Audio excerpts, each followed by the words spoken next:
Hi, I'm Martin Atkins. I played in a bunch of bands. The good years with Public Image Ltd, 1979 to 85. Killing Joke. A little bit of a quick tour with Ministry. I have a Grammy for my work with Nine Inch Nails. Started a band called Pigface. I have a record label called Invisible, which has been slightly dormant for a couple of years.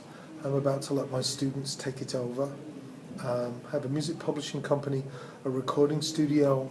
I bought Steve Albini's 8-track when he went digital. Well, no, he didn't go digital. He'd stab me for saying that.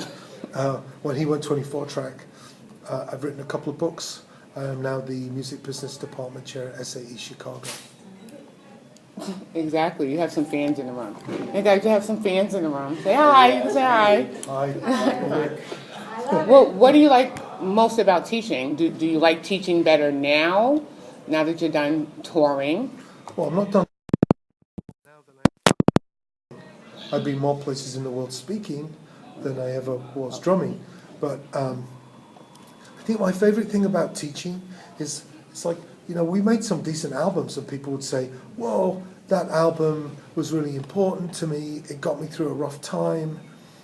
I shagged to that album, you know. But when you're teaching students, it's like, you fucking changed my life, right? On a good day, you know. And that just sets my head on fire. It's like, how can you not want to do that? So the other good part about teaching is, one of the things I mentioned yesterday, and I'll mention it today, it's called Instagress. Well, my students taught me about that. I'm like, oh, I'm bumbling on my Instagram. They're like, hold on, Instagress. I'm like, what the fuck, right? Yeah. And it automates your Instagram account, and it's amazing, and it's free.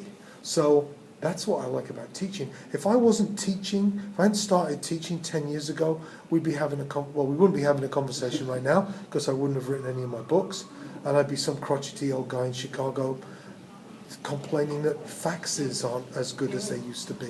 Faxes? Yeah, remember faxes? They still make those things? Well, exactly, right. But by teaching social media, with the little amount of knowledge I had 10 years ago, you're in it. You know, so that's what's great about teaching. Okay. It's learning. Absolutely. Oh, I sound like some kind of an asshole now, don't I? No, not at all. The best thing about teaching is learning. Then he cried. You mentioned yesterday in your panel, you talk about touring. How has touring changed today, considering record labels don't have the budgets that they used to? Well, there's no money to be wasted. Communication is so much easier. When I started touring, I would carry rolls of quarters for the payphones. This was before credit cards for phones, you know. And then the big development was those little things that went Beepers. little beepers, yes, you know. And then people started hacking them, which was cool. But you know, we were happy to see a truck stop where they had phones at the tables. Because if you didn't get one of those places, somebody couldn't eat because they're on the phone booking your shows 6 weeks down the line or doing a phone interview with somebody while everybody else sat and then you're back on the road. So the technology now is amazing. The mistakes are still the same. Wow. People don't look at what they're doing. They don't apply any research or data or strategy to their touring activities. So they play the wrong club on the wrong night with an agent that they don't need who's only booking them 4 shows a week.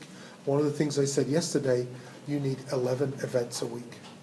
Absolutely. You know, and so that's an after show, not just to make $200 or $500 or $5,000 more dollars to DJ an after show.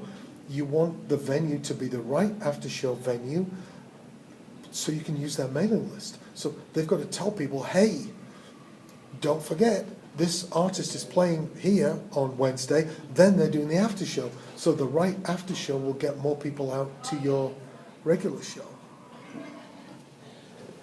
You said something yesterday that I would like you to expand on. How does an up-and-coming new artist or new band who hasn't gotten the attention of a booking agent, how do they book their own tour? So the thing is, if you see a blip on your data, let's say you're giving away songs through Nimbit, and you get all of the information, maybe your agent doesn't know anybody in Toledo or Dayton or Columbus, but you're seeing activity in Ohio. Well, book some shows then. Email all the people who've downloaded your song. Where should we play? You know, and don't try and be, you know, AC/DC. Which stadium should we play? Like, where can we play? Does anybody have a house or a basement or a suggestion of a show we can get in on? Plus, at the same time, we're in Chicago or New York or wherever. Any of you guys in Ohio need a hand, let us know, we'll help you. So, if you think about it, the very early part of an artist's career, I think, is the wrong place to insert an agent. You know, it's not worth an agent's time to spend 8 hours working on a basement gig for you that they can't commission. It's worth your time because you know you've got some friends in Dayton or Columbus or wherever. You know, it gets to a point where you might want to have somebody help you, but you've got to do it yourself first. I think people look for an agent as a shortcut because they're not getting any traction. But think about why you're not getting traction and do more amazing things. Absolutely. Thank you so much. I really appreciate your time. This has been great. I want everybody to go check him out. Tell us about your books. You can get Tour Smart on Amazon for $19, which is great. I don't know how. Well, I do know how they do that price. They just don't give me any money when they do it. Yeah. There's a. I can send you a link for a free download of Welcome to the Music Business. You're fucked. If you want to give that to you. Oh, absolutely. Yeah. Absolutely. Oh, guys, you hear this? Exclusive. I have the book. I personally have the book. It's amazing and it's very real, and I enjoy it. Thank This you. has been an honor. Thank you so much. Thank you.